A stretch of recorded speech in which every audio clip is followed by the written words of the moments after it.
घर्षण मात्र से अपनी भावनाओं की इमोजी भेज रहा है। 4 बोतल वोट का काम मेरा रोज का ने भारत का भविष्य तबाह कर रखा है। हम ना एक ऐसे समाज में जीते हैं जहां लड़कों से बात करता देख जो भाई हड़काते हैं, लड़कों से बात करता देख जो भाई हड़काते हैं, वही भाई अपनी गर्लफ्रेंड के किस्से घर में हंस हंस कर सुनाते हैं। और मैं बता दूं, महिला सुरक्षा के मामले में हम आज भी चौथे नंबर पर आते हैं।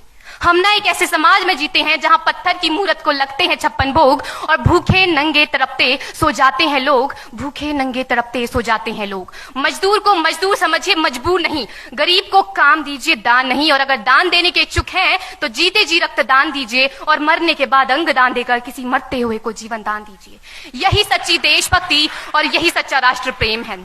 ना सरकार मेरी है ना रब मेरा है, ना सरकार मेरी है ना रब मेरा है, और ना ही ये बड़ा सा नाम मेरा है। बस इतनी सी बात का गुरूर है मुझे कि मैं भारत की हूं और ये भारत मेरा है और ये भारत मेरा है। परंतु एक वैचारिक बीमारी हमारे समाज में मुझे नजर आती है। कहा जाता है हम दुनिया के सबसे बड़े लोकतंत्र हैं, जहां हिंदू पैदा होते हैं, मुस्लिम, सिख और ईसाई भी पैदा होते हैं, लेकिन बदकिस्मती है अब इंसान पैदा नहीं होते। और मेरे विचारों में ना हिंदू की जरूरत है ना मुसलमान की जरूरत है। राष्ट्र निर्माण के लिए केवल अच्छे इंसान की जरूरत है, केवल अच्छे इंसान की जरूरत है। जरा सोच कर देखिए, ये पेड़ पौधे और शाखाएं भी परेशान हो जाएं अगर परिंदे भी हिंदू और मुसलमान हो जाएं।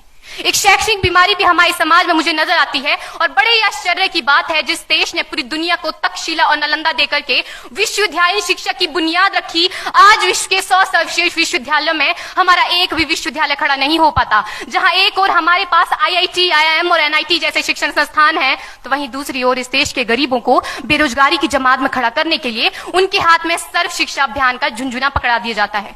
और मैं बता दूं, इस शैक्षणिक बीमारी का केवल एक कारण वो ये कि हमारे देश की शिक्षा नीति केवल 2 तरह के लोगों के लिए बनती है। पहले वो जो विद्वान हैं और दूसरे वो जो धनवान हैं।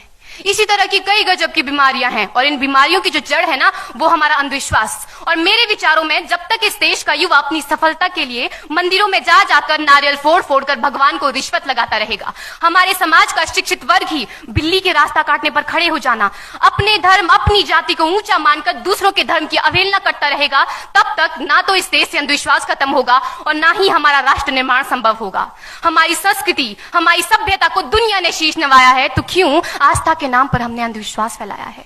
मेरे विचारों में हमारा राष्ट्र निर्माण तब संभव होगा जब इस देश में महिलाओं की पूजा नहीं, उनकी इज्जत की जाएगी। राष्ट्र निर्माण तब संभव होगा जब हम जातिगत आरक्षण नहीं बल्कि सामाजिक सशक्तिकरण पर बात करेंगे। राष्ट्र निर्माण तब संभव होगा जब स्वच्छता अभियान में केवल सरकार नहीं बल्कि सड़क पर चलने वाला हर एक नागरिक हाथ बंटाएगा, स्वच्छ भारत स्वस्थ भारत को दिल से अपनाएगा। असल मायने में हमारा राष्ट्र निर्माण तब संभव होगा जब एक गरीब बच्चा मध्याह्न भोजन के नहीं बल्कि ज्ञान अर्जन के लिए सरकारी स्कूल की चौखट पर कदम रखेगा। और हमारा राष्ट्र निर्माण तब तक संभव नहीं होगा जब तक एक नागरिक नैतिक रूप से सटीन, चारित्रिक रूप से भ्रष्ट, मानसिक रूप से दिवालिया, धार्मिक रूप से अंधा, राजनीतिक रूप से गंदा, स्वैच्छिक मान मूल्यों के आंकड़ों में जिन्न शिन्न पैपंदमयी अखंड भारत को खंड खंड करता रहेगा। तब तक हमारा राष्ट्र निर्माण संभव नहीं होगा। बड़ी बड़ी बातें नहीं, छोटी छोटी कोशिशें करनी होगी, क्योंकि ठोकर हमें पहाड़ से नहीं पत्थरों से लगा करती है। I being an Indian, I being a student, I being a symbol daughter of this motherland feel proud to be an Indian।